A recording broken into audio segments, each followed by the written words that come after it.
and gentlemen, if you could please take your seats. The ceremony is going to start here in just a few minutes.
This is a miracle that can only happen one time in a life. And I am most humbled to have it happen to this little farm boy from West Virginia.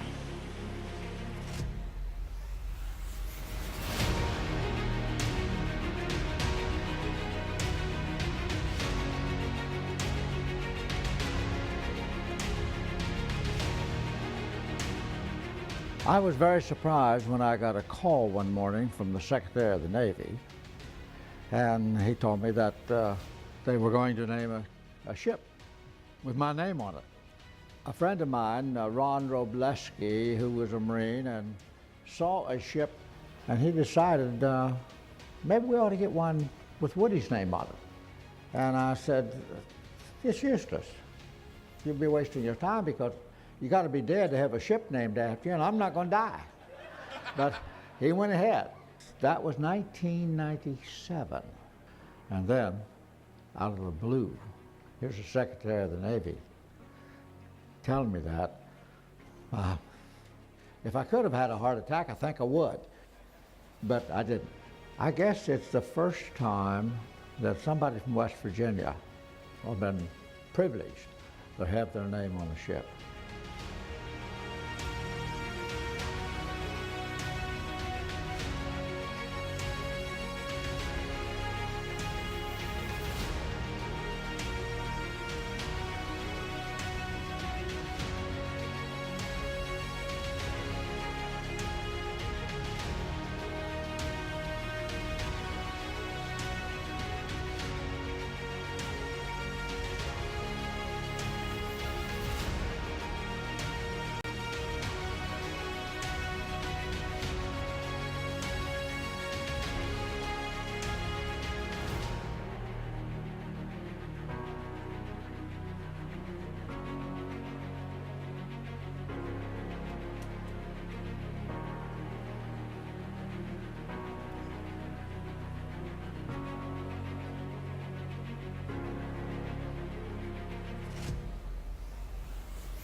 My motto for this ship is peace we seek, peace we keep.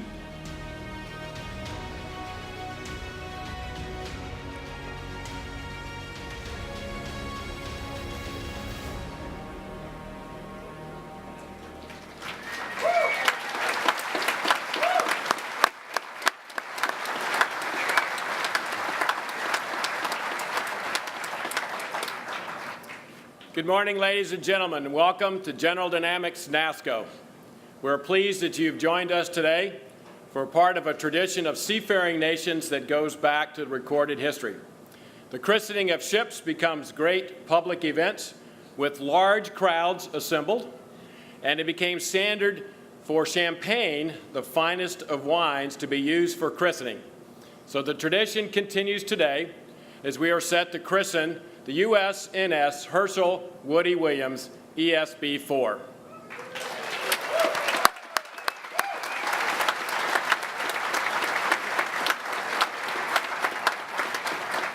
So my name is Dennis Dubard, and I am your Master of Ceremonies this morning. On behalf of the General Dynamics Nassco employees who labor in our shipyard every day, it's my honor to represent them and to welcome you to this very, very special ceremony. I'd also like to extend a very special welcome to those who are watching the ceremony on the Nassco website and Facebook Live. So this morning, we're pleased to have with us the Westview High School Navy Junior ROTC Color Guard, led by Petty Officer 3rd Class Tara Mooney. And Tara is the daughter of our Vice President, Kevin Mooney. And so I ask now, please, for the audience to please stand for the presentation of colors, our national anthem, and the invocation. Parade the colors.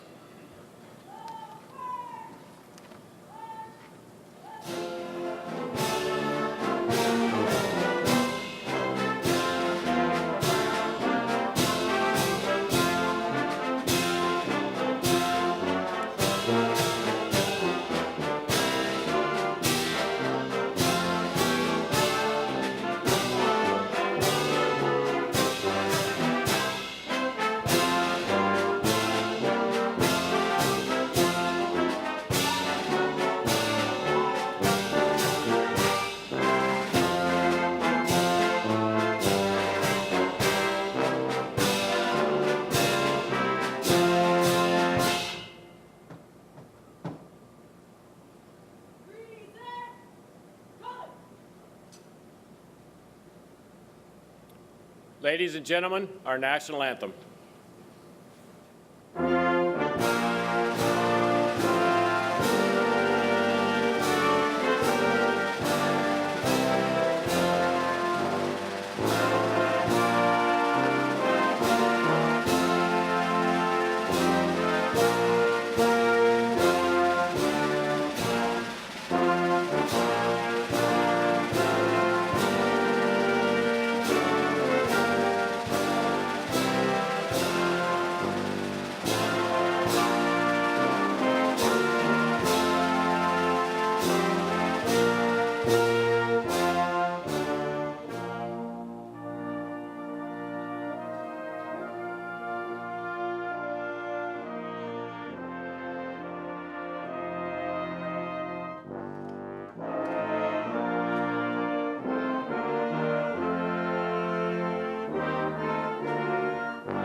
Retire the colors.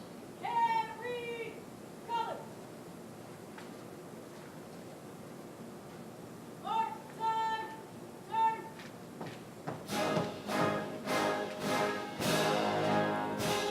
Hot forward, ready, shoot.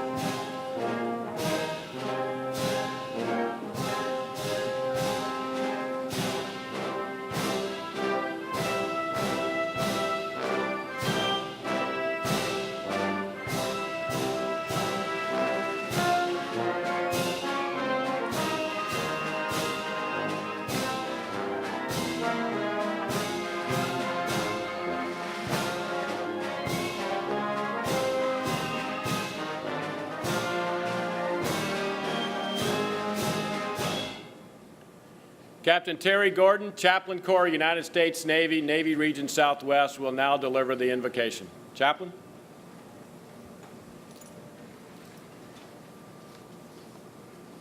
Let us pray. Heavenly Father, we pause this morning to ask for your grace and presence in this time-honored naval tradition, which is the christening of a naval vessel. As we look upon this massive ship, the USNS Hershel Woody Williams, we marvel at the skill of countless shipyard professionals and naval designers. Yet it is for the namesake that we truly honor this day, Chief Warrant Officer Williams. We honor the man who served gallantly for his country during a fierce struggle for our nation's freedoms so very long ago, who dedicated his life for service of others, from his days as a Marine in combat to serving his fellow veterans in his home state of West Virginia. Chief Warrant Officer Williams has given his life in service to his Marine Corps, his fellow veterans, and his country. We are honored by his presence, and we pray that his daughters and family, the ship sponsors, Mrs.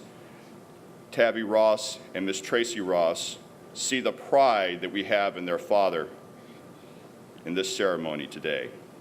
Finally, Lord, we pray for this mighty warship, the USNS Hershel Woody Williams. May she always sail true on the great oceans of your creation. May you always protect the men and women who serve on board her decks. And when called upon, may she always live up to the proud service of her namesake. For it's in your most holy name that I pray. Amen. Please be seated. So how about a big round of applause for our color guard?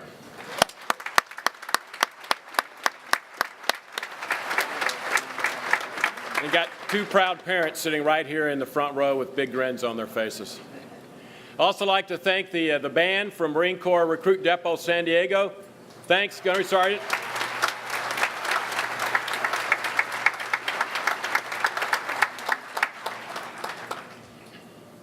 Before the start of this morning's ceremony, the ship sponsor and her matrons were presented with a bouquet of flowers by our ceremonial flower girl, Miss Spring Simpson Adams. Spring is the daughter of Lamont Adams, who's a general supervisor here at Transportation at Nassco. Spring, would you please stand?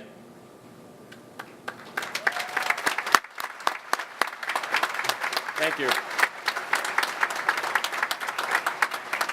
Next, I'd like to introduce our distinguished speaker platform. To my right is our President of General Dynamics Nassco, Mr. Kevin Graney.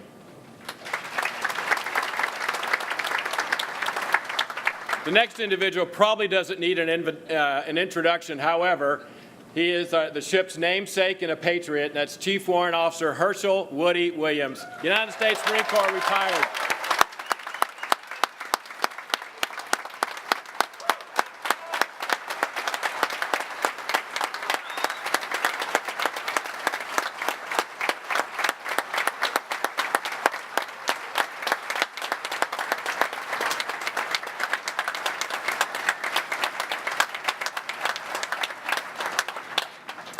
Wow, thank you. Next are the ship sponsors and the daughters of Woody, Tabby Ross and Tracy Ross.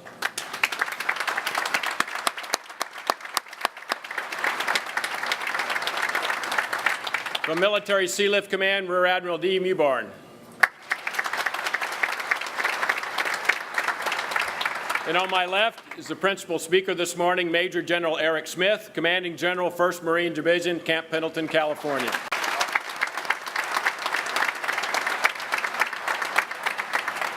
The Honorable Joe Manchin, United States Senator from West Virginia.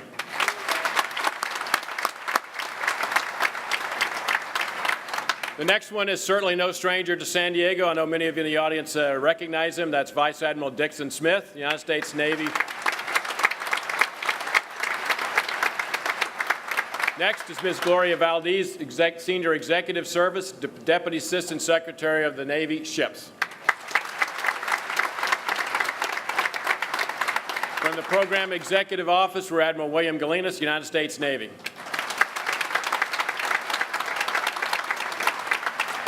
And in the second row, the Matrons of Honor, Mrs. Jane Casey and Mrs. Sherry Garner.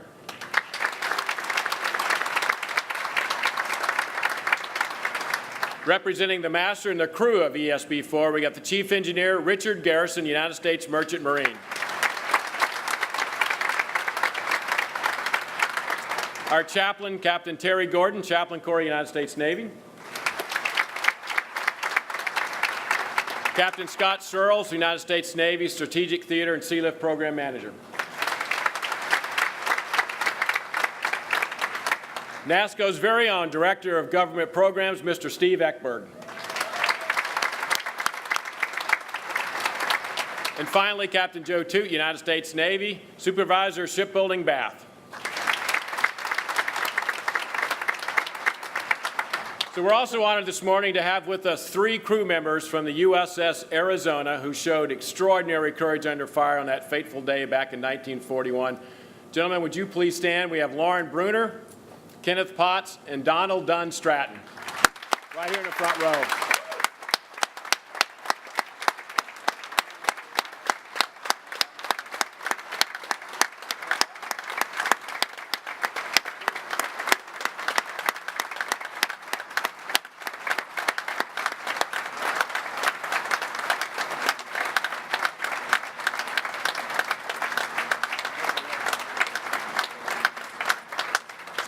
Thank you. We also have a few other patriots that we'll recognize here shortly. Kevin is going to do that, and they're sitting right here in the front row as well. So without any further ado, I'd like to introduce some other distinguished guests in the audience. From General Dynamics, the Executive Vice President of the Marine Group, Mr. John Casey.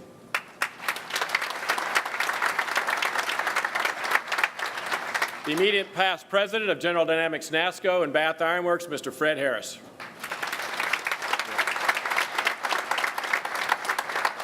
From Marine Corps Recruit Depot, San Diego, the Commanding General, Brigadier General William Journey.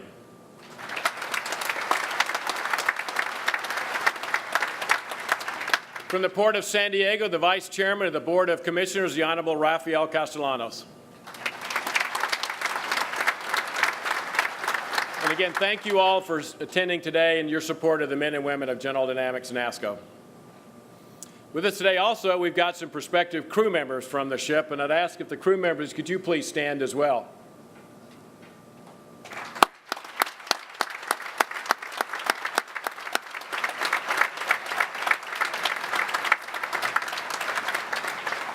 And also say that as Woody walked by them this morning, they were very excited to see the namesake for their ship. So I know they're excited to be aboard and serve on that ship. So now it's my honor this morning to introduce our first guest speaker. Please welcome the President of General Dynamics Nassco, Mr. Kevin Graney.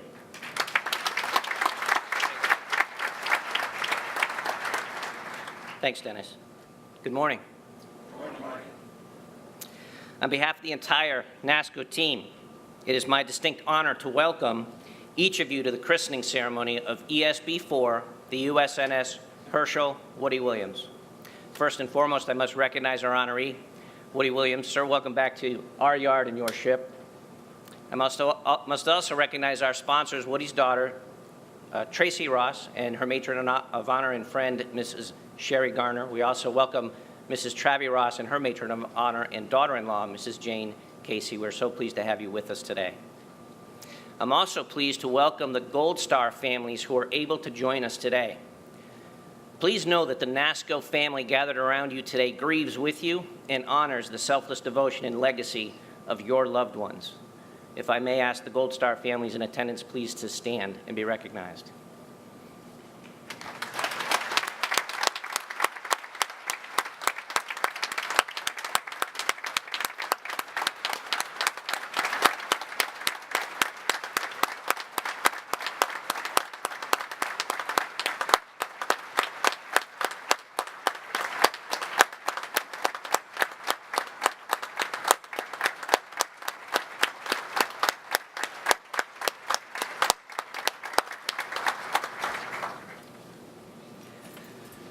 We are also joined by several Medal of Honor winners Medal of Honor recipients who served heroically during the Vietnam War. They are Mr. John Baca, Mr. Jay Vargas, Mr. Charles Kettles, and Mr. Bob Modrzewski. Adam Ballard is here representing his father, Mr. Donald Ballard, and I strongly encourage you all to take a few moments to read their biographies online, as their stories are an incredible testament to their valor and courage. Could I ask our Medal of Honor recipients to please stand?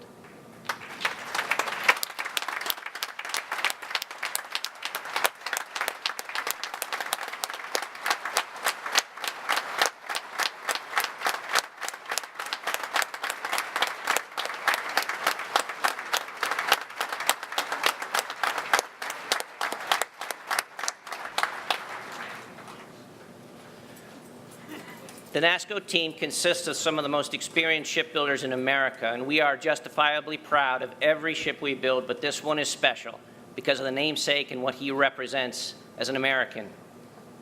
Woody fought on the black sands of Iwo Jima in 1945, but his service did not stop there. Ever since that day, he has served veterans and Gold Star families through his own Hershel Woody Williams Medal of Honor Foundation. Woody's story is remarkable because it describes how an ordinary American from West Virginia joined the Marines and fought to preserve this great country and all of its ideals, not just for Americans, but for people all over the world. While Woody's heroics are well documented, there is a human aspect to the events of February 23rd, 1945 that bears some reflection. Consider the hell on earth that was the Battle of Iwo Jima. The sights, the sounds, the death and destruction all around you. Think about being given what must have felt like an impossible task against a fanatical, dug-in enemy. And then think about Woody and his supporting rifle team moving forward, risking everything, not just once, but over and over again for the next 4 hours. Think of the physical and mental exhaustion that followed that action, and consider the 2 Marines who began the mission with Woody, heroes in every respect, would never return home. Woody told us at the keel laying last year that he wears the Medal of Honor for those Marines who gave their lives protecting him that day. And while it is fitting for us to honor Woody and all of the Iwo Jima Marines for their heroism that day, we know that February 23rd, 1945 only marks the start of Woody's journey as a true American hero. Today we honor Woody for a lifetime of service. Woody has dedicated countless hours speaking to veteran groups, school children, church and civic groups. The mission he took upon himself reminds generations of Americans of the sacrifice endured by so many to protect freedom. Woody's story demonstrates true American ideals: courage, sacrifice, patriotism, citizenship, integrity, and commitment. We are honored to have you here with us today, Woody, and we thank you for your lifetime of service to our country. Sometimes, though, saying thanks to a veteran or a member of a Gold Star family seems inadequate, that saying thanks doesn't measure up to their extraordinary commitment and sacrifice. For the men and women of Nassco, the shipbuilders, however, there's something more we can offer. We can apply our God-given talents to deliver a world-class vessel that will protect our fellow Americans as they sail into harm's way, sustain them while they perform their mission, and we pray, keep them safe until they return home to a grateful nation. In performing our work, we provide for future generations of warfighters, and in so doing, we extend the incredible legacy of freedom past generations of warfighters have fought so hard to defend. When we laid the keel for this ship on August 2nd, 2016, we told Woody we would work hard to make this ship worthy of his name wherever it sails. So let me take a few moments and tell you why this ship is worthy of the name Woody Williams. Like every Marine, an ESB is adaptable. This ship's remarkable capabilities will allow our servicemen and women to carry out missions including air mine countermeasures, counter-piracy operations, maritime security operations, humanitarian aid and disaster relief missions, special operations, and Marine Corps crisis response. The ship is designed to support the MH-53 and MH-60 helicopters, the MV-22 tilt-rotor aircraft, and unmanned drones. She's equipped with a flight deck and a forward accommodations area that can support 250 people. Like its namesake, this ship is also a force multiplier. She can respond more quickly and effectively to crises and reduce demand on large surface combatants. These ships are capable, inherently flexible, and perhaps most importantly in an age of constrained budgets, affordable, in every sense a force multiplier. With 3 ships of the ESD, ESB class already delivered and USNS Hershel Woodrow well on its way to joining the fleet, we see our Navy Marine Corps team experimenting with these ships in ways that will change the way we operate for many decades to come. Building this ship, or any ship for that matter, is never easy. The fact that we are here today on schedule underscores the extraordinary effort the men and women of Nassco deliver every day. And I want to share with you a few examples of what went into this ship. I'll begin by telling you about an encounter I had with one of our pipe trade testers, Ricardo Reveles. I ran into Ricardo in the purifier room on ESB4 and asked him how things were going. He told me he had just completed a flush of the ship's fuel oil system. He explained how he had used shakers, basically a vibration device that knocks debris loose during a flush, to get the system to clean up faster.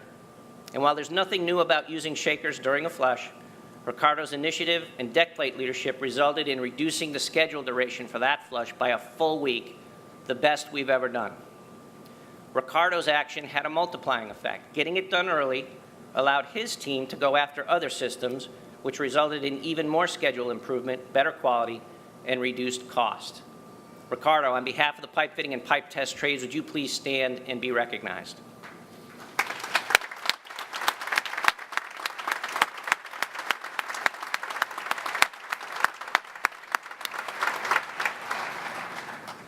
That same day, I ran into Sonny Tran. Sonny is a test engineer, and his job is to take custody of systems completed by the trades as part of a formal inspection and turnover process and conduct integrated testing.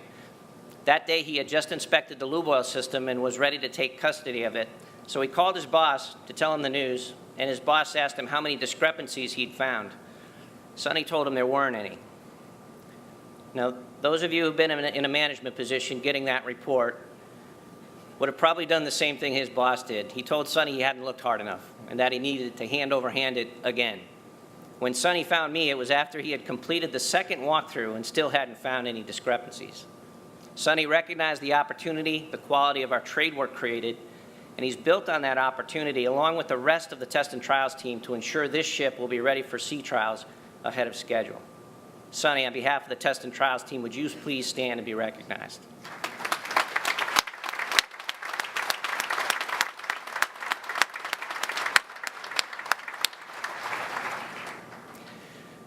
Today, we also take a moment to recognize the man responsible for managing the construction of the USNS Hershel Woodrow, ship manager Jeff Bennett. This is Jeff's 3rd time as a ship manager and his 1st managing an ESB. Day in and day out, Jeff demonstrates a commitment to excellence in shipbuilding. When the ship floated out this past August, it was more than 88% complete, and for a Nassco-built ship, that's expected. In this case, Jeff had to cope with significant schedule pressure due to a concurrent commercial tanker program and material delays that affected our ability to erect the engine room and flight deck blocks of the ship. Jeff and the rest of the Nassco team did not allow those issues to become excuses. Jeff and the trade superintendents worked closely and collaboratively to complete erection and outfitting of the engine room spaces in half the time of the previous ship, and by working together, have never missed a major milestone. Today, ESB4 is 94% complete and will be ready to go to sea for her integrated sea trials ahead of schedule. Jeff, would you please stand? Way over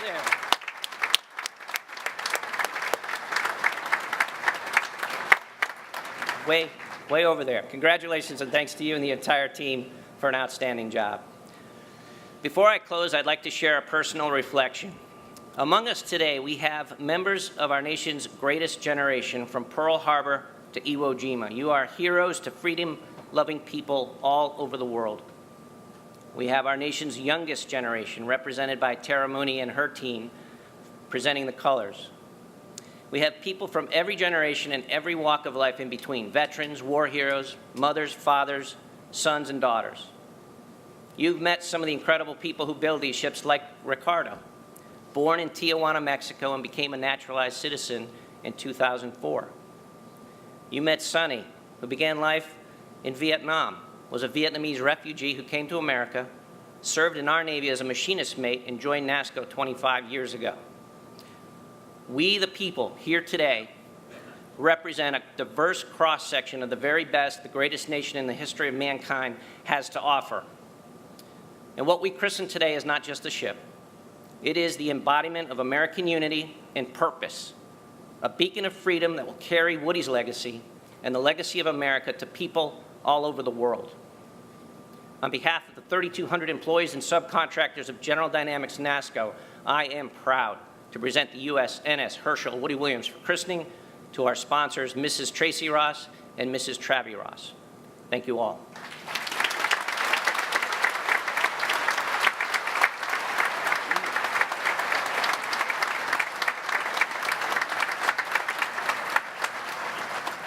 Thanks, Kevin.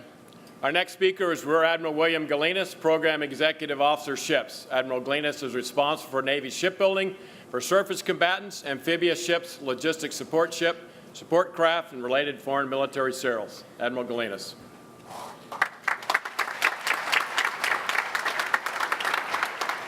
Thanks, Dennis. Senator Manchin, Admiral Mrs. Smith, Miss Gloria Valdez, fellow flag and general officers, ladies and gentlemen, good morning. What a great Navy Marine Corps Day. I'd like to also extend a very special welcome to our ship's namesake Chief Warrant Officer, Hershel Woody Williams, his two daughters, and our ship's sponsors, Ms. Tracy Ross and Travi Ross, and all of the Williams family members in attendance with us today. I'd also like to join Kevin in welcoming our Gold Star family members that are here with us, as well as our Medal of Honor recipients that are in attendance.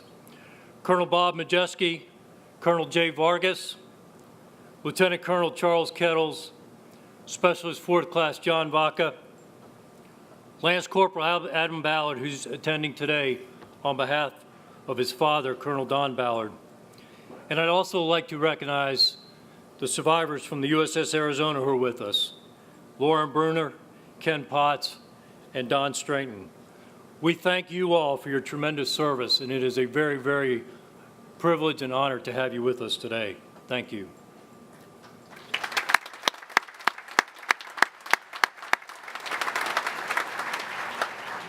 I'd also like to acknowledge the extraordinary hospitality of the people of San Diego, a Navy town that proudly supports the sailors, the Marines, and the missions that they undertake.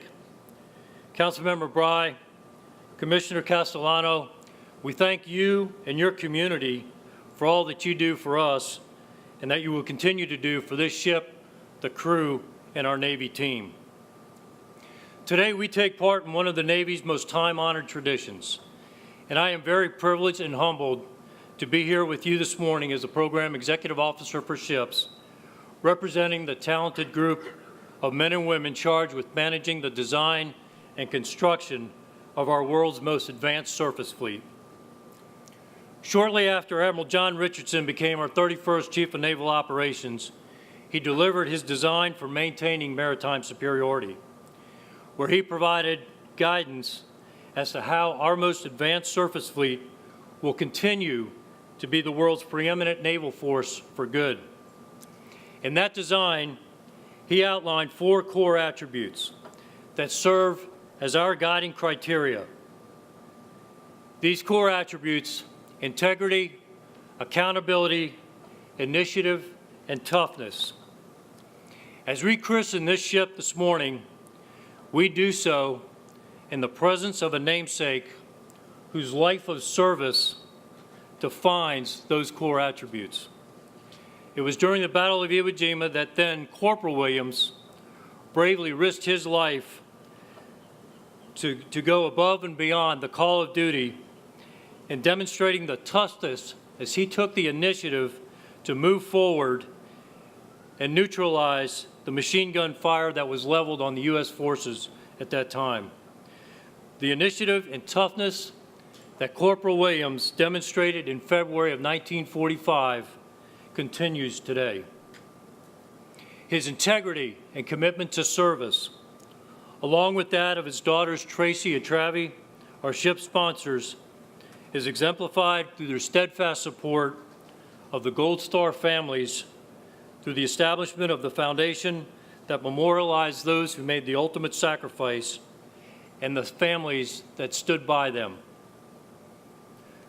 With today's christening, we will mark a major shipbuilding milestone in the construction of one of our fleet's most flexible and versatile platforms. As a floating sea base, this ship will allow our Navy and Marine Corps team to operate forward and provide a critical infrastructure that supports a broad range of military operations. This 90,000-ton ship in front of you will enhance our forward presence and our ability to execute a variety of expeditionary missions, supporting the flexible deployment of forces and supplies as required by our combatant commanders around the world. The future Hershel Woody Williams is designed to support Special Operations Forces and the aviation facilities, including the hangar and the flight deck above us, with 4 helicopter and aviation spots, will serve V-22s, MH-53s, and a variety of other rotary wing and unmanned aircraft for mine, surveillance, and reconnaissance missions, and many more. As I close, I'd like to just recognize a few folks from our Navy Program Office, led by our Program Manager, Captain Scott Searles, and his deputy, Cliff Mitchell, and their ship construction team, led by Brooks Farnsworth. On the waterfront, the Navy team is led by our Supervisor of Shipbuilding, led by Captain Joe Toot, and his on-site reps, Commander Greg Mitchell and Chris McDonald. We do this work in partnership with an incredible shipbuilding team, an outstanding partner that's led by Kevin Graney and his program team led by Steve Eckberg, Bud McKay, and I certainly couldn't forget the ship superintendent, Jeff Bennett. What a great job these guys are doing. And as we complete the production of this ship and we prepare to deliver this ship to our nation, it will serve well into the 2060 timeframe. So USNS Hershel Woody Williams, peace we seek, peace we keep. Thank you, and God bless.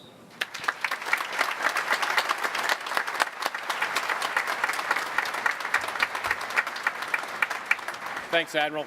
Our next speakers were Admiral Dee Newborn, Commander, Military Sealift Command. He oversees the readiness and operation of the Combat Logistics Force Fleet, which operates about 110 ships daily around the globe. Please welcome Rear Admiral Newborn.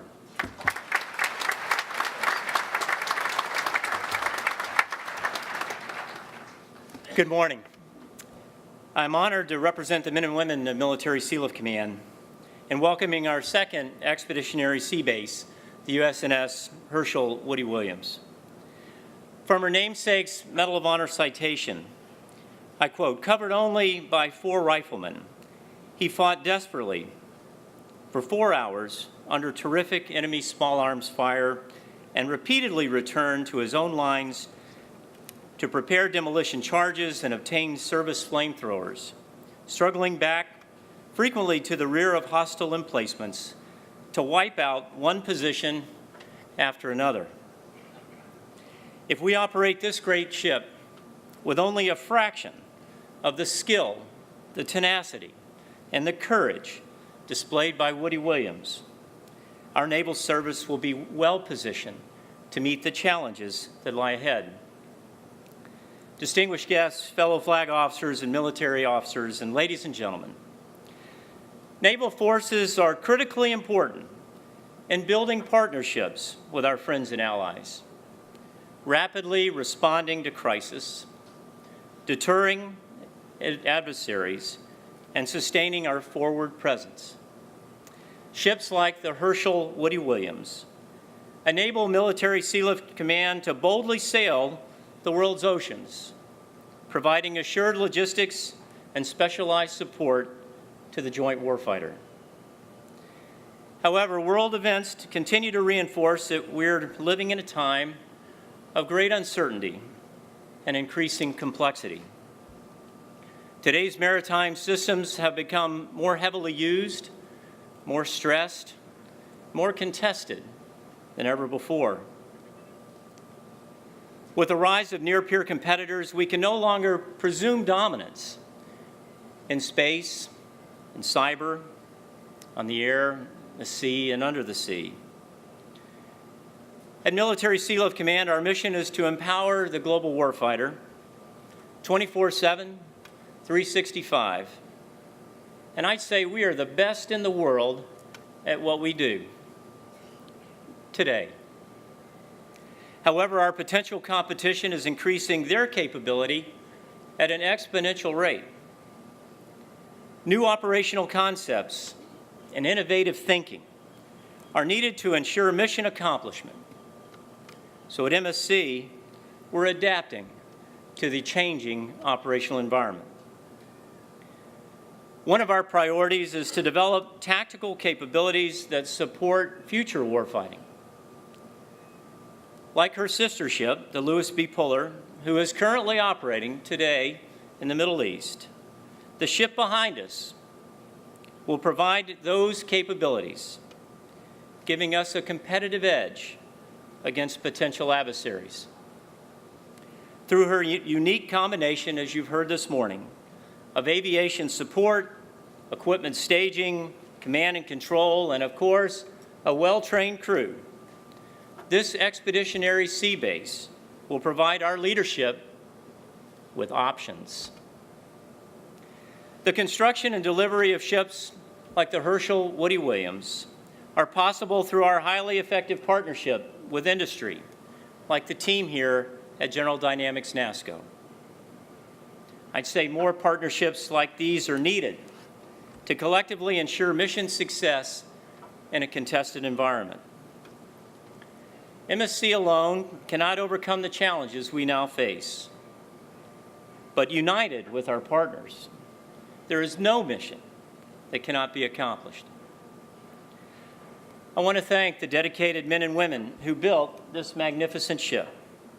So to the team here at Nassco San Diego and all the craftsmen who had a hand in forging this magnificent platform, know that today America is stronger because of your handiwork. As this ship will likely sail in harm's way, some may wonder about a civilian mariner crew. I can assure you that the U.S. mariners will be there, reliably and bravely manning our ships, even if the ships become a battlefield, or the seas become a battlefield. You know, I think that in some distant war planning room right now, there's a potential adversary weighing their odds of victory in a fight against the United States. The one factor they will grossly underestimate is the courage of the U.S. mariner.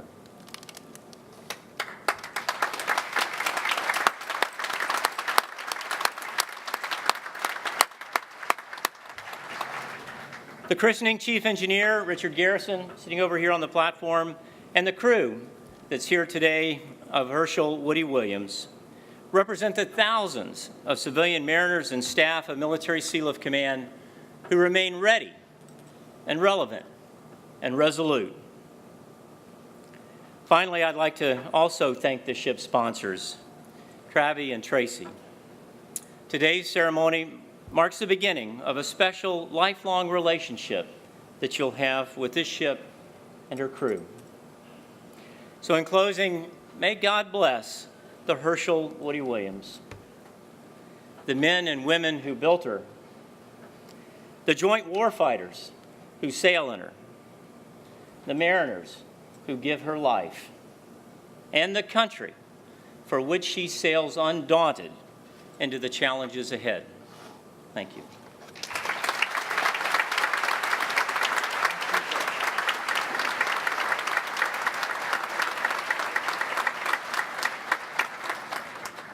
Thank you, Admiral. Our next speaker is Ms. Gloria Valdez. She's the Deputy Assistant Secretary of the Navy Ships. She's a Principal Advisor and Coordinator for all matters pertaining to aircraft carriers, surface ships, and submarines. Please welcome Ms. Gloria Valdez.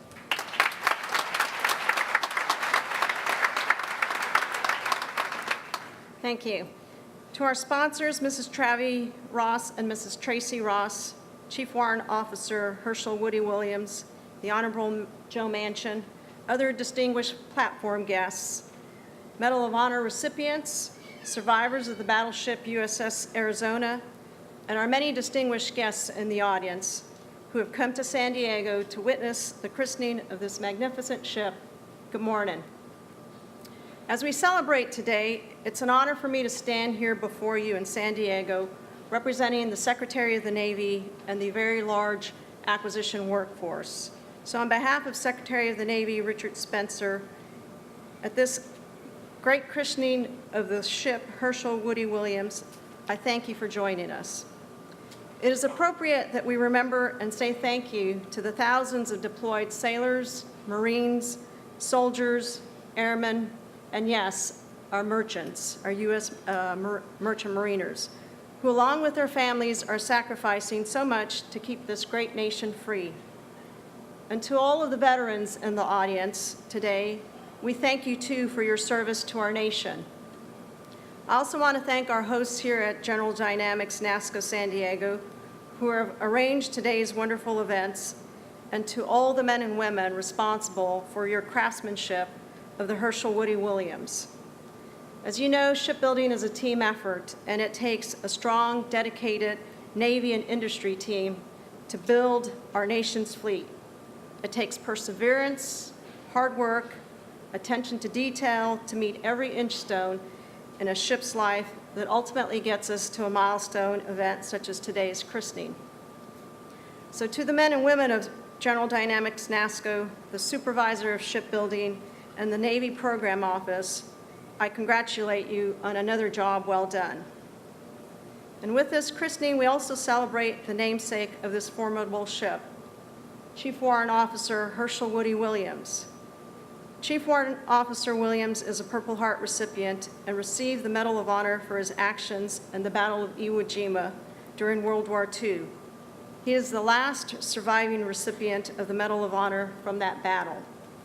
In 1943, almost 74 years to this date, Woody joined the Marine Corps Replacement Battalion following the attack on Pearl Harbor. In 1944, he joined the campaign in Iwo Jima, where he picked up a 70-pound flamethrower and walked ahead of his infantry's tanks, clearing their path of enemy machine gun. For his unyielding determination and extraordinary heroism against enemy forces on Iwo Jima, President Truman awarded him the Medal of Honor, and today we honor you again, sir, with the christening of Hershel Woody Williams.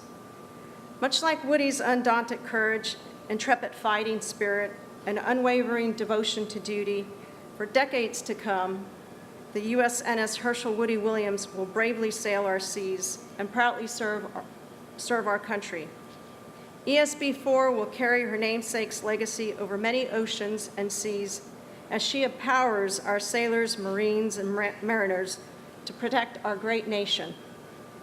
This christening ceremony, likewise, is the beginning of a lifelong relationship between the men and women who will sail this great vessel and the vessel's sponsors, appropriately so, Woody's daughters, Mrs. Travi Ross and Mrs. Tracy Ross. Both Travi and Tracy are maintaining their father's legacy through their work with his foundation, the Hershel Woody Williams Medal of Honor Foundation, which honors the Gold Star families that we applauded earlier. Thank you both for your work with this great foundation and also for sharing your father with us. Your father's dedication and tenacious service to our country and to others, peace we seek, peace we keep, is self-evident in all of his accomplishments, including his 33 years as a veteran service representative for Veterans Affairs. And you will inspire the officers and crew of Hershel Woody Williams as they sail the seas. Good luck to the crew, the officers and crew in the days ahead. We know you all will serve our Navy well and guide this warship in the honor of its namesakes and its sponsors. And to all who are present today, we are indeed privileged to witness the introduction of this exceptional ship into our Navy. May God bless her, her crew, her sponsors, her namesake, and may God bless America. Thank you.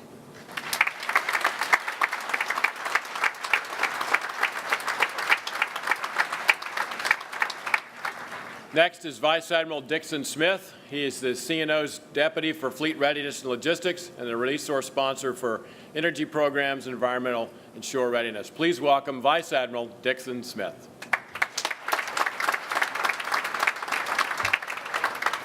Thank you, Dennis. Well, good morning to another beautiful day in San Diego. And especially good morning to our sponsors, Travi and Tracy, our Medal of Honor recipients, survivors, the battleship USS Arizona, our Gold Star families, our elected officials, and all of our distinguished guests. This is a monumentous occasion, and it is an honor to be here on behalf of Admiral John Richardson, our Chief of Naval Operations. I deeply appreciate this opportunity to join you in celebrating the beginnings of this mighty ship, as well as honoring the man, Hershel Woody Williams, and Tracy and Travi Ross, his daughters and ship sponsors. Today, we're granted the rare opportunity to witness the moment when an intricate mass of steel and sophisticated technology suddenly becomes a living thing complete with a character of all its own. To the men and women of NAVSEA, Nassco, and the many organizations whose blood, sweat, and tears have gone into the design and construction of this great vessel, thank you.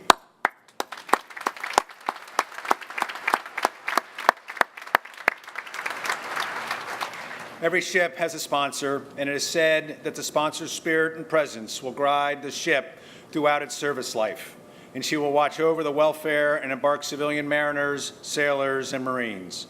In this case, we're lucky enough to have two sponsors, and while we know they are both honored by that official title, being Woody's daughters is a very powerful title in its own right. Thank you, Travi and Tracy, for the support you have provided and continue to provide to your father and your devotion to the men and women who will embark in the future Hershel Woody Williams, the U.S. Navy's second expeditionary sea base. This ship will serve in an expeditionary capacity, a testament to how Woody and his fellow Marines served during World War II, and particularly during their actions on Iwo Jima, for which, as we've heard, Woody was specifically recognized with the Medal of Honor. This ship will carry the Marine Corps legacy across the globe.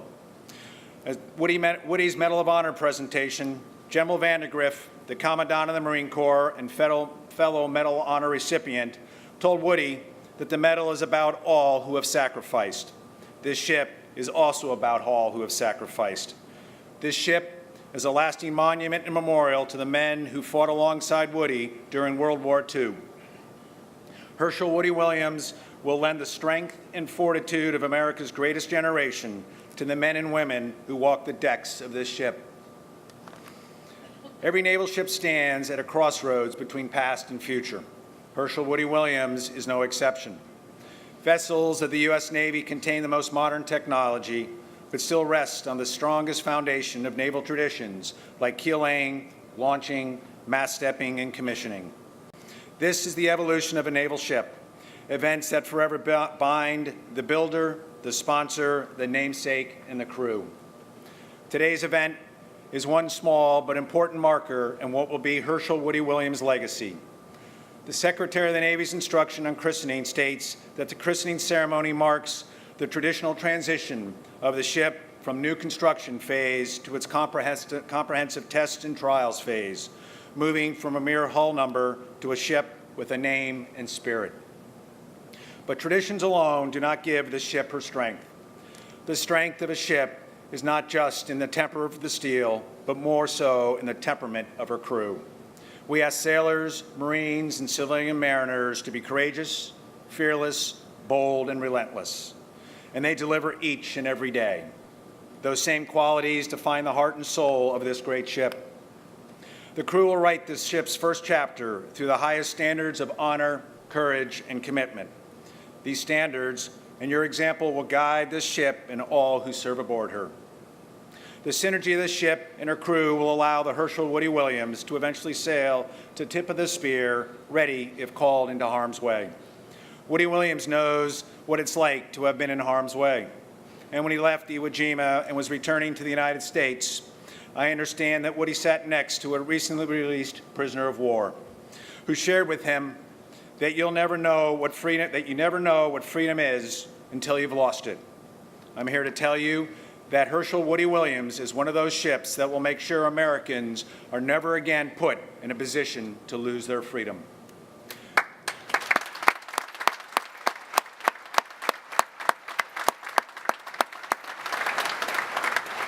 Thank you very much, and may God bless the Hershel Woody Williams, her commanding officers, crews, sponsors, the Navy and Marine Corps team, and the United States of America. Thank you very much.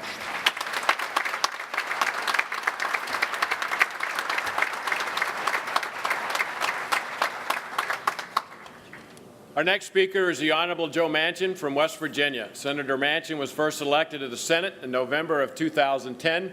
He serves on the Senate Energy and Natural Resources Committee, the Select Committee on Intelligence, the Senate Committee on Appropriations and Veterans Affairs. Please welcome the Honorable Joe Manchin.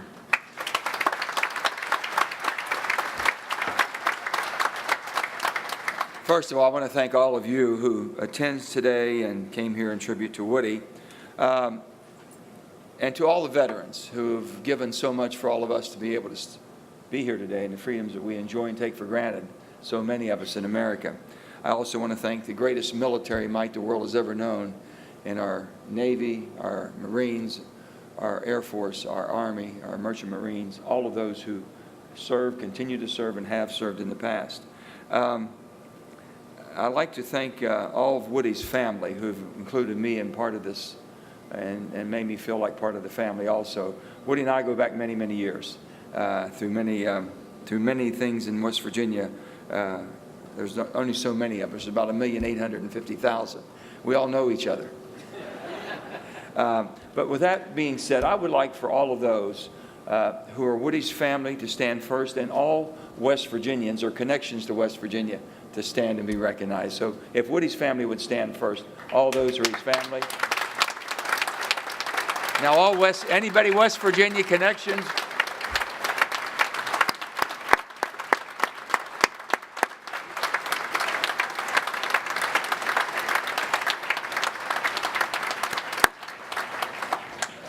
You know, our little state, we became the 35th star on this beautiful, beautiful flag of ours. The 35th star. We're forged out of the Civil War. If it wasn't for Abraham Lincoln, West Virginia wouldn't be a state. In 1863, we broke away in 1861. We just thought that the Commonwealth of Virginia was just going in the wrong direction. We had a lot of problems with that, and as a state, we broke away. If you know a little bit about our motto, Montani Semper Liberi, is mountaineers are always free. So we were born to fight. We were born to defend. We were born to basically keep this country safe. Someone asked me about our state and what makes us so unique. And I've said, I can't really explain that. You have to look at the people that we have and the people that came from us. And that's why we're here today. This is a person that represents not who we are today, who we've been in the past, and who we'll be in the future. That's the special bonds that we have and the special persons that we are. I've said this before to him. I said, you know, West Virginians are born to fight and defend. We have the most patriotic state in the nation. We fought more wars and conflicts, shed more blood, lost more lives for the cause of freedom than most any state. Unfortunately, we have more of our name from West Virginia namesakes on the Vietnam Wall per capita than any other state. So she's always answered the call. And I said, so we're always prepared to fight. As a matter of fact, if there's not a good fight going on around the world, we'll fight each other just to keep in practice. So we've been known to be ready at all times. I'd like to thank those who really made today possible. And there's one person here today that has really, when I was governor of the state of West Virginia, and before that, he just come up, he said, Joe, we got to do something. This has got to be done. This is ridiculous. We haven't done it up to now. But Ron Robleski, Ron, where are you? Stand up, Ron. This is the guy that really,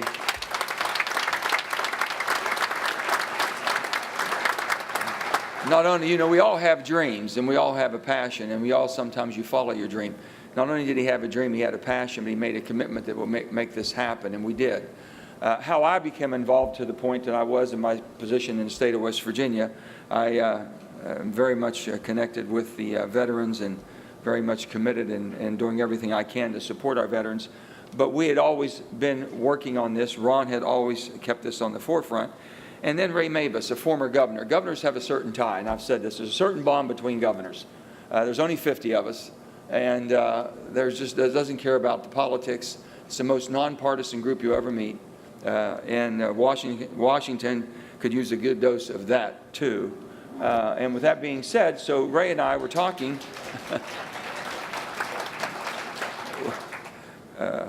Yeah, we need a lot of help. We're trying. You know, I just said, why can't you just be an American first? Forget about the Democrat and Republican. Just be an American. We can get the job done.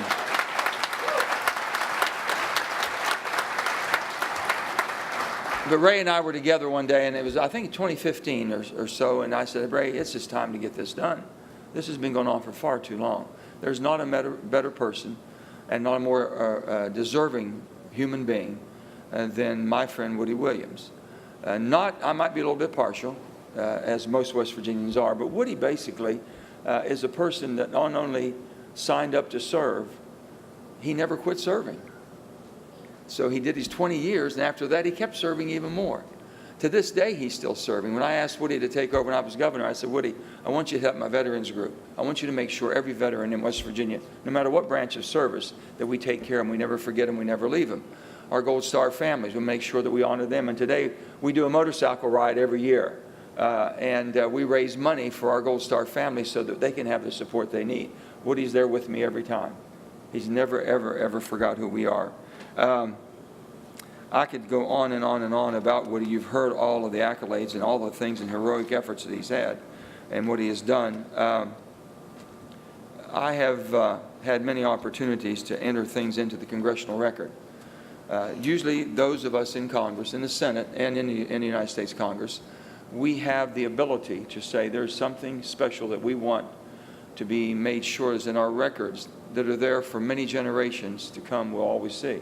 They'll always know something happened, something special that's supposed to be recognized and never forgotten. So I had a chance to do that. I had a chance to enter into the congressional record honoring the USNS Hershel Woody Williams, ESB 4.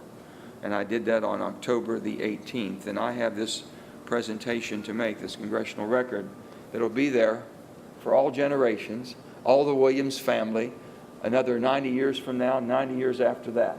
They'll always be able to look back on this day at this time and say, that was the man.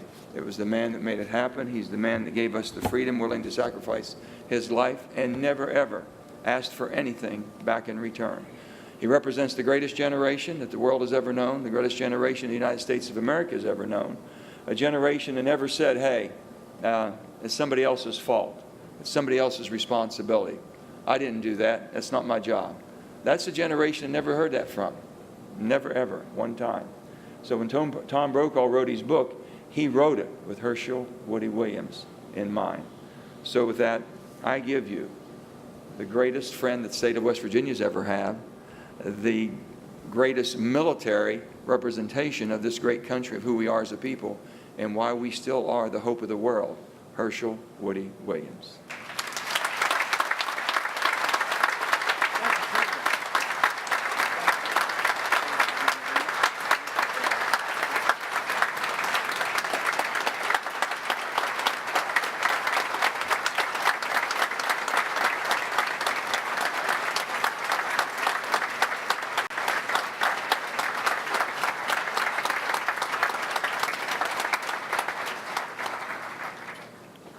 Thank you, Senator. This morning, our principal speaker is the Commanding General of the 1st Marine Division from Camp Pendleton, California. General Smith is a native of Plano, Texas, and he's a graduate of Texas A&M University. He's an infantry officer who's commanded the 1st Battalion, 5th Marines, the 8th Marine Regiment, and Marine Corps Forces Southern Command. He assumed his current role in June of 2017. Please welcome Major General Eric Smith.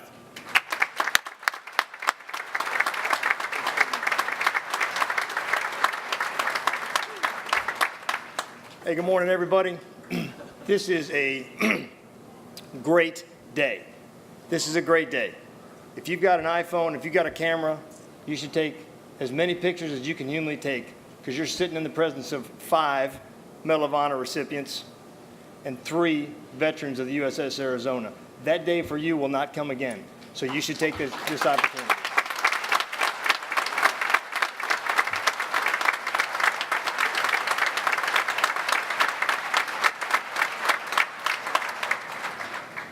You hear a little bit about what Corporal Williams did. I'm going to elaborate just a little bit. I grew up as a Marine officer, starting as a candidate in 1986. Anytime you were struggling with anything that was hard, people said, come on, hustle up there, candidate. Let's move, Lieutenant. What do you think Woody Williams would have done? You think he would have stopped halfway up that hill? Hey, this isn't that hard. Look at what Woody Williams did. You heard that from the day you were born at Officer Candidate School. And I hear that still. And the Marines up at Camp Pendleton hear that still. They hear it out of my mouth and out of the mouths of everybody who has any semblance of Marine Corps history. You still hear about Woody Williams. So here's what happened. February 23rd, 1945, the same day that Joe Rosenthal took the iconic photo of the Marines raising the flag on Mount Suribachi, which ensured we'd have a Marine Corps for the next 500 years. 21st Marines under 3rd Marine Division was pinned down, unable to move forward, and as Marines unwilling to move back. An almost impenetrable line of pillboxes carved out of volcanic rock and concrete that had been constructed over months and months and months with fanatical, well-trained, ready-to-die Japanese soldiers inside those bunkers in front of them. And they said, we've got to do something here. The only weapon system we think that might have an effect here is a flamethrower. Corporal Williams had a little bit of experience with a flamethrower, and he knew what that meant. It meant you put gasoline on your back, and if you're struck, that's it. So he and 4 other Marines moved forward. And as you heard, 2 of those Marines never made it off that island, never finished that fight that day. And he went after the first pillbox. And he put the muzzle of that flamethrower through that pillbox against probably what was the Japanese Nambu machine gun firing 600-700 rounds a minute at him. And he eliminated that threat. And then he moved to another pillbox. And he jumped up on the roof of it. And he put the muzzle down an air shaft. And he eliminated that threat.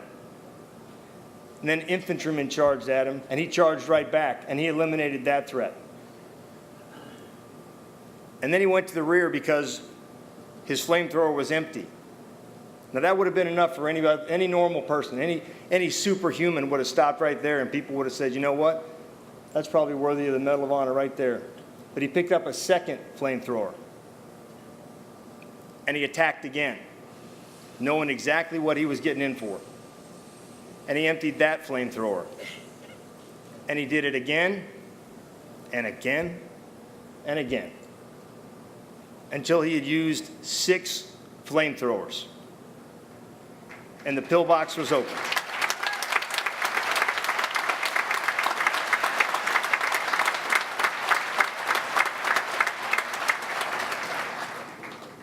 Because that pillbox line was open, the 21st Marines, 3rd Marine Division moved forward and secured Iwo Jima. And because of that, they secured an airfield. And because of that, we were able to put pressure on the Japanese home islands. And 6 months later, World War II ended. So that is how he fits into history. That's how he became an American icon, a legend in the Marine Corps. My whole job today was to honor, I was tasked by our commandant to honor Chief Warrant Officer 4, Hershel Woody Williams. I am unable to complete that task alone. No one individual can possibly do enough, say enough to honor that man. So in a couple of minutes, I'm going to ask for your assistance on that.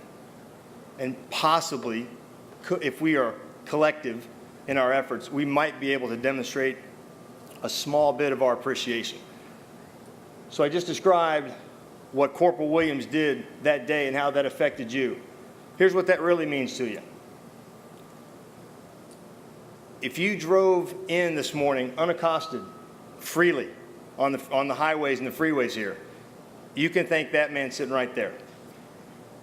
if tomorrow morning you get up and you go to church or don't go to church, freely and safely, you can thank that man sitting right there. And if tomorrow night you go out to dinner, or if Monday morning you take your children to school and they board a school bus and off they go and they come home safely at the end of the day, you can thank that man right there. That is what he did for this country and for history. That is the importance that one individual can play when they're as determined and as dedicated, and when they have, as Woody Williams, and when they have a moral compass that points true north. There was an interview that Chief Warrant Officer 4 Williams did some number of years ago. And he said, you know, when I tried to enlist, some of you may not know at first, he didn't get permission from his mom because he wanted to do it at age 17. Second, the recruiter told him he was too short. Bad decision. Kind of ironic because somebody who was too short to get in the Marine Corps now is the giant on whose shoulders we stand. So when he finally got in, did the amazing things that he did on Iwo Jima, he was given this interview some years ago, and he said, you know, was a humble guy from West Virginia, pretty humble upbringings, went to school in a one-room schoolhouse.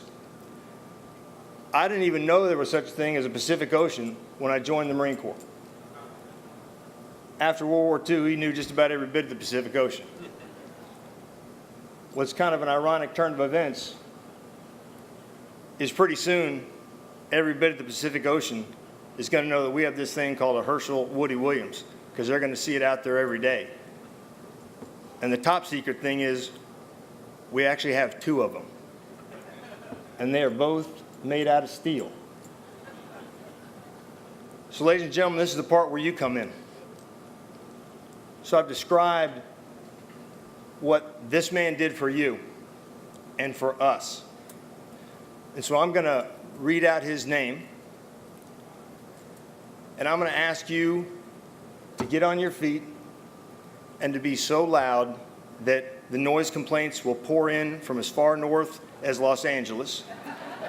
The Master of Ceremonies is going to tell you, hey, okay, we're off schedule, everybody sit down. I'm going to give you a special dispensation in a Marine Corps order that you can ignore him. And you should demonstrate how much you appreciate, how much you applaud, and how much you and I and all of us love Chief Warrant Officer 4 Hershel Woody Williams, United States Marine Corps, retired.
If you don't sit down, I'm going to leave.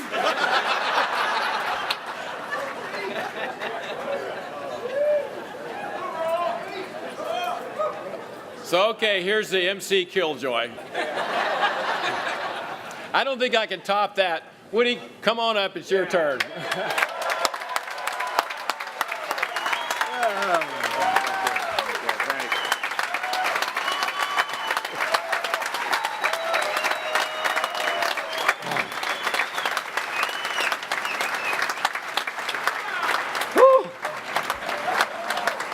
Thank you again. Thank you again. Nobody ever pays any attention to me.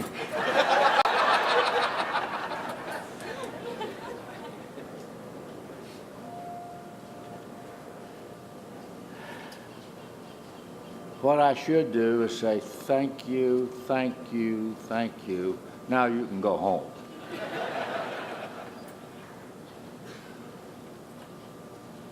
I've prepared a half an hour speech. But out of consideration of you, I'm going to cut it to 30 minutes.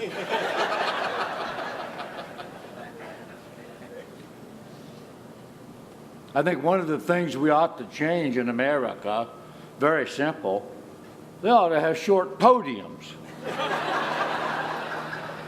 Every podium I get behind, I'm hiding.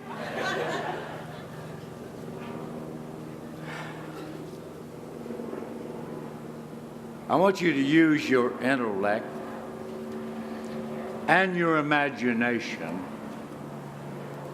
for just a few moments.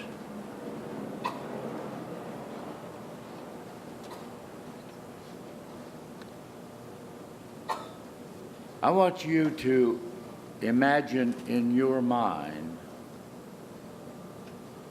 that you are the person standing where I am standing.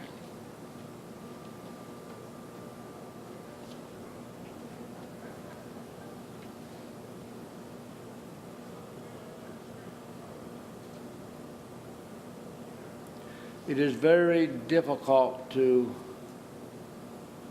understand why things happen in our life as they do.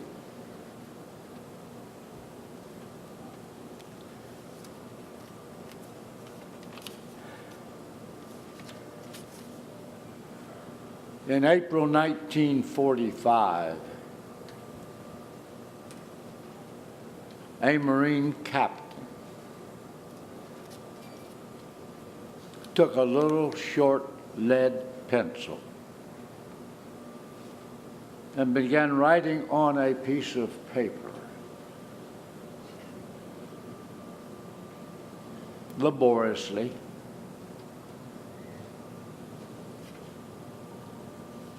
and he wrote some of the details of a day in combat on that little island of Iwo Jima.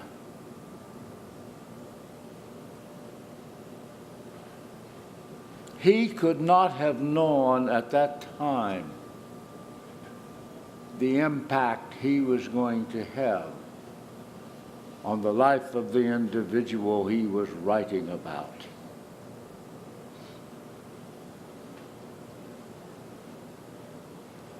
That individual, a country boy from the hills of West Virginia, who really never wanted to be in war. He had been taught during his youth and growing up time, you did not take lives.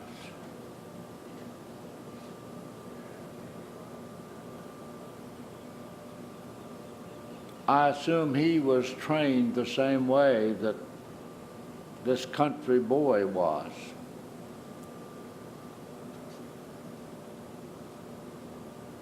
But when he wrote those words, a recommendation,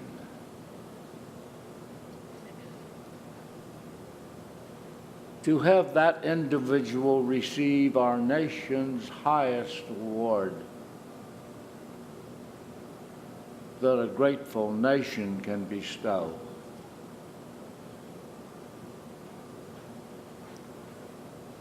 He didn't know whether his recommendation would be approved or not.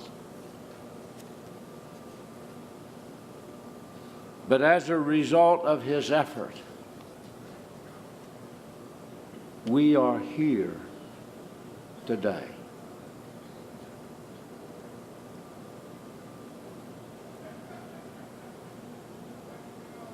We are celebrating a miracle.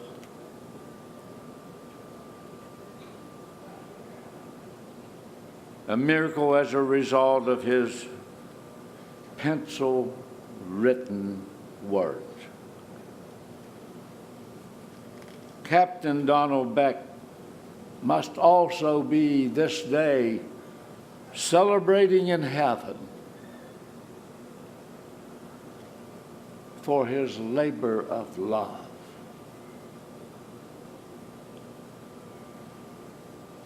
He is here in spirit, but he's represented by one of his own.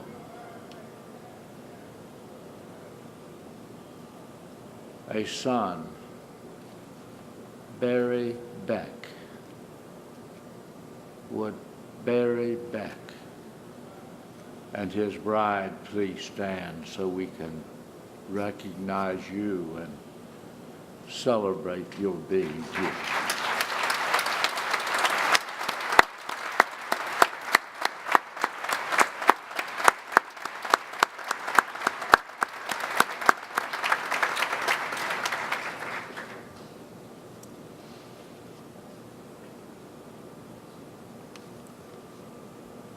We've heard the accolades of those professionals who made this possible. And we know that we couldn't be here without that professionalism. But this is a moment in history that is far beyond my ability to really comprehend what is happening.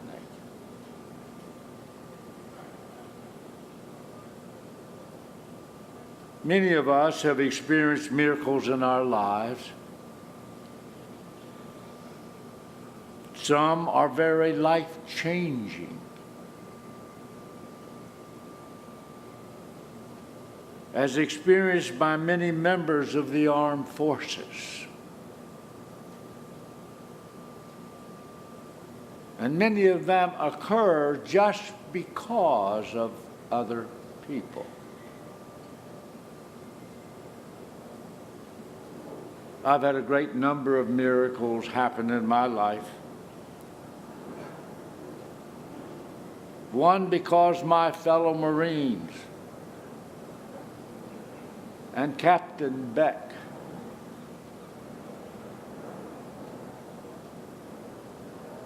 took the time and effort and was willing to testify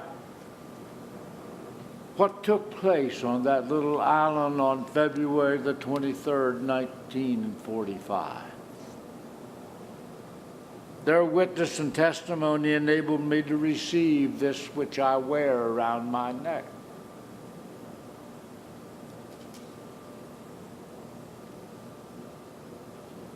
My life changed as a result of those testimonies.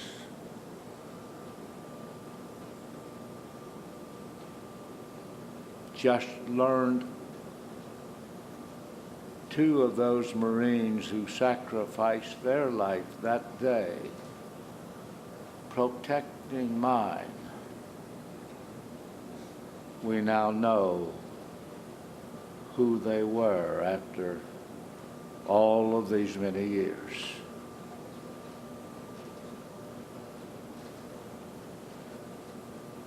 And because of their witness, I've had the opportunities to, and yet never dreamed, by this country boy from West Virginia. Some of it seems so unreal. But this has now become a reality. I don't guess I really understood that, or maybe partially comprehended that until I went aboard this magnificent ship yesterday and walked from the first deck to the top.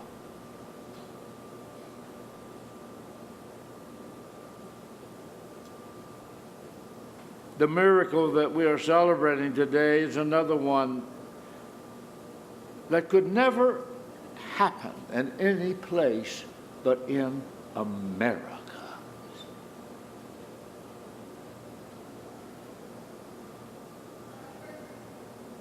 Receiving the Medal of Honor certainly is at the top of those many miracles. And although divine inspired,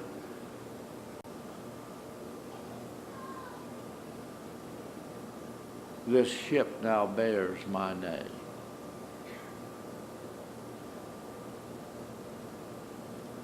The miracle also came about because of others. Very little in life can we possibly do without others.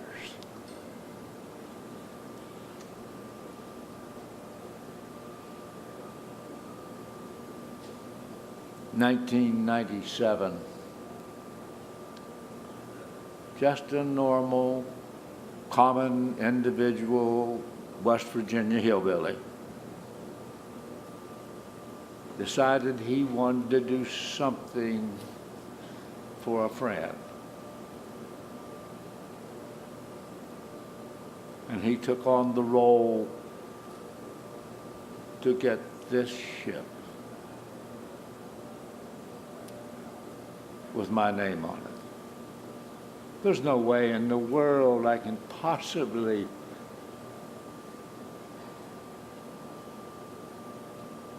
praise Ron enough. And yet, at the time that he started this, he probably had no realization in his own mind of what eventually was going to happen, that we would be here this day celebrating this great, great miracle. How do you think a guy like that? But thanks, Ron. There's no way I can ever thank you enough.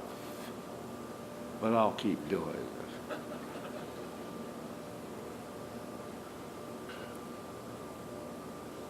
But in 2015, my grandson, Brent, said something to me about what's the status of this ship thing, or what are they doing about that? And I said, I have no idea. He said, well, I'm going to make some contacts. Off he went. Of course, he got in touch with Ron, and I think they finagled together and solicited the help of Senator Manchin.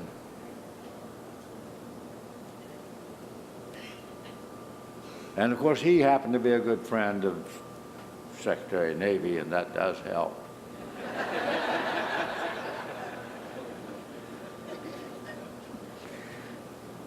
And the first thing I knew, they had achieved what Ron had been struggling for all these many years.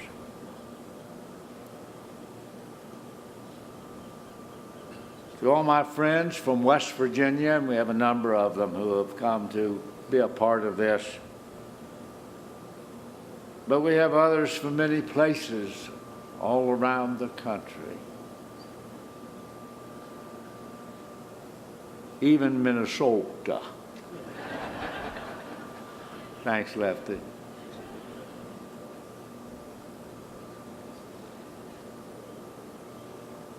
Certainly, I would not be who I am and have the opportunities that I have had without my family's support. They are the foundation of whatever has taken place. Certainly, I applaud my daughters,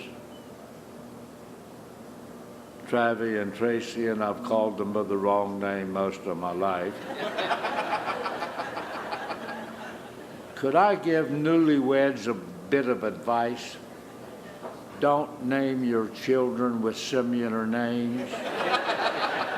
Name one alphabet with or a letter with the name with the letter A and the other one with the letter Z. Maybe you won't get them confused.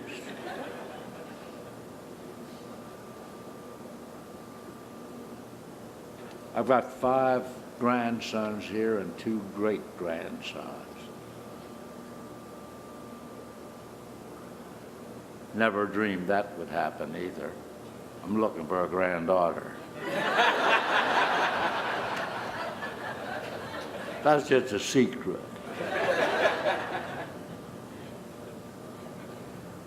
But I am proud of them for their loyalty and their support and all of that. But having said all that, the reason we're here was made possible by professional people who make these vessels and items of war for defense. We're not an aggressive people. That's not our nature. But we couldn't be here and have this ceremony without that.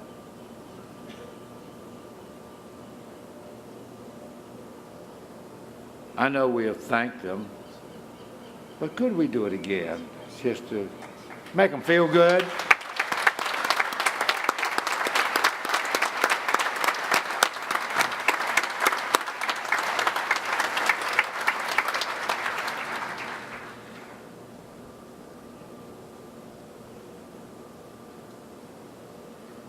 Something that happened 72 years ago has now come to a reality. Naturally, Captain Beck could not have anticipated that anything like this would ever come about when he was struggling with his words. And I'll have to say they did change a number of them after he wrote them down. But he couldn't have known that we're going to be here enjoying this magnificent ceremony that you couldn't have any place but in this place that we all call home, America.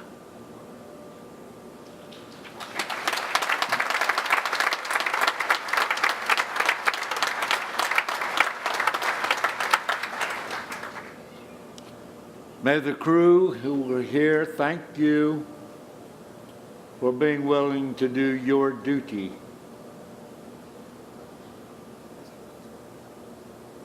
And may they always be safe and continue to be proud of who they are and the country that they serve, because it is absolutely the greatest on earth.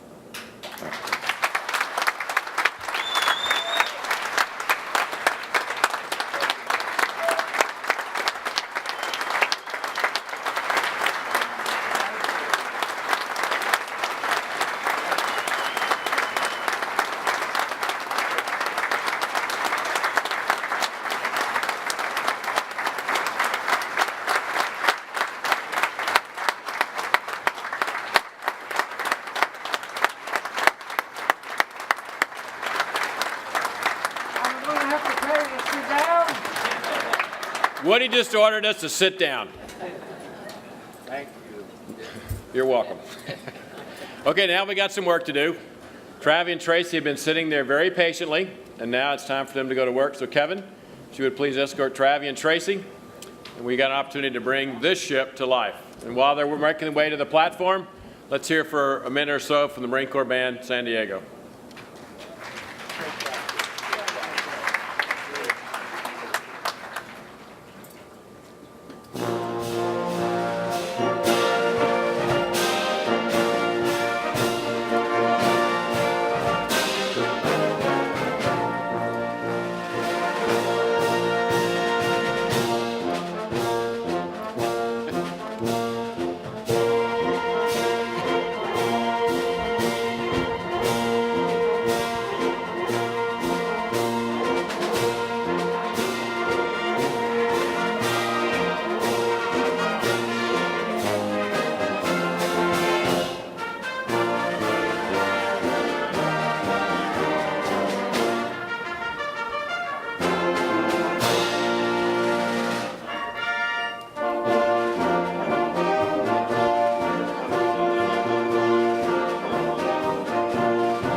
Now it's over the christening platform. Travi and Tracy, would you please christen the ship? For the United States of America, we christen thee, Hershel Woody Williams. May God bless this ship and all who sail in her.